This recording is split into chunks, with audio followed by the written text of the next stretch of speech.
الله وبركاته. إن الحمد لله وحده والصلاة والسلام على من لا نبي بعد أما بعد فأعوذ بالله من الشيطان الرجيم بسم الله الرحمن الرحيم والعصر إن الإنسان لفي خسر. আলহামদুলিল্লাহ যাবতীয় হামদনাতের পর উপস্থিত আব্দুল সত্তার রাবে মাদ্রাসা কর্তৃক আয়োজিত বাৎসরিক অনুষ্ঠানের সম্মানিত সভাপতি সাহেব, প্রধান অতিথি, বিশেষ অতিথিবৃন্দ, আমন্ত্রিত উলামায়ে কেরাম ও সুধীবৃন্দ, সকলকে জানাই আমার পক্ষ থেকে আন্তরিক মোবারকবাদ ও অভিনন্দন। সম্মানিত উপস্থিতি, আজকে আমার আলোচনার সংক্ষিপ্ত বিষয় যুব সমাজের নৈতিক অবক্ষয়ের কারণ। সম্মানিত উপস্থিতি, কি কারণে আমাদের তরুণ প্রজন্ম তাদের সোনালী অতীত ভুলে গিয়ে বিপদগামী ভবিষ্যতের দিকে এগিয়ে চলেছে? কি কারণে আমাদের তরুণ প্রজন্ম তাদের সঠিক পথকে বর্জন করে বেঠিক পথের দিকে ধাবিত হচ্ছে? কি কারণে আমাদের তরুণ প্রজন্ম আল্লাহর দেওয়া বিধান ও নবীর দেওয়া আদর্শকে বর্জন করে বিজাতীয় সভ্যতার আদর্শকে গ্রহণ করে নিজেদের জীবনকে ধ্বংস করছে?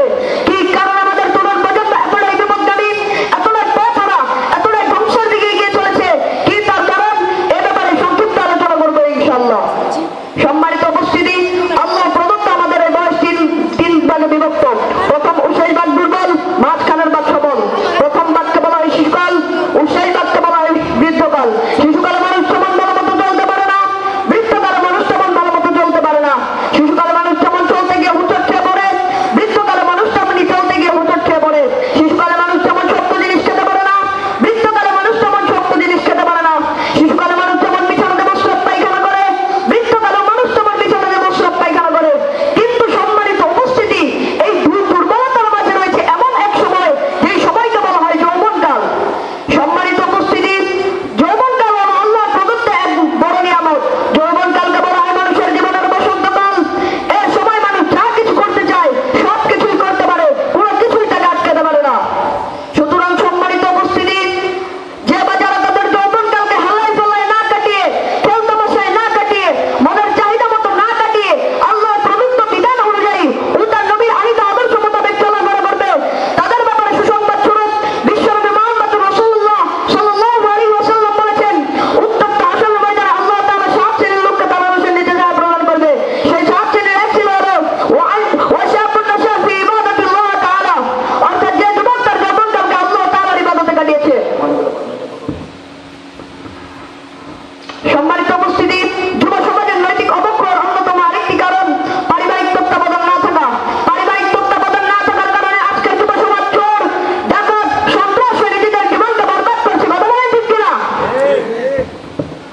সম্মানিত উপস্থিতি, যুব সমাজের নৈতিক অবক্ষয়ের অন্যতম আরেকটি কারণ দুনিয়াকে উদ্দেশ্যে জ্ঞান অর্জন, শরীয়তের জ্ঞান অর্জন না করা। দুনিয়াকে উদ্দেশ্যে জ্ঞান অর্জন করার কারণে, শরীয়তের জ্ঞান অর্জন না করার কারণে আজকের যুব সমাজ ধ্বংসের দিকে এগিয়ে চলেছে। সম্মানিত উপস্থিতি, যুব সমাজের নৈতিক অবক্ষয়ের অন্যতম আরেকটি কারণ বিজাতীয় সংস্কৃতির অনুসরণ।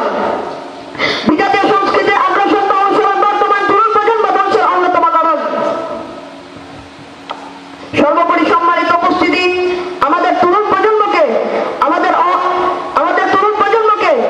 অহংকারকে, আমাদের আদর সন্তানদেরকে তাদের এই নিশ্চিত ধ্বংস থেকে রক্ষা করার একমাত্র উপায় পারিবারিক তত্ত্বাবধান থাকা এবং শরীয়তের জ্ঞানী করা। পরিশেষে আমি মহান রবের নিকট দোয়া করি, হে আল্লাহ, তুমি আমার দেশ সহ সারা পৃথিবীর মুসলিম তরুণ তরুণী, যুবক যুবতী ও ভবিষ্যৎ তরুণ প্রজন্মকে তোমার ইসলামের ছায়া দিয়ে রেখে ফেলো এবং তোমার নবীর আদর্শ মতো চলাফেরা করার তৌফিক দান করো। আল্লাহুম্মা আমিন। মা'আস সালাম, ইলা লিকা। আসসালামু আলাইকুম ওয়া রাহমাতুল্লাহি ওয়া বারাকাতুহু। মাশাআল্লাহ, এদের আলোচনা কেমন লেগেছে আপনাদের? যদি ভালো লেগে থাকে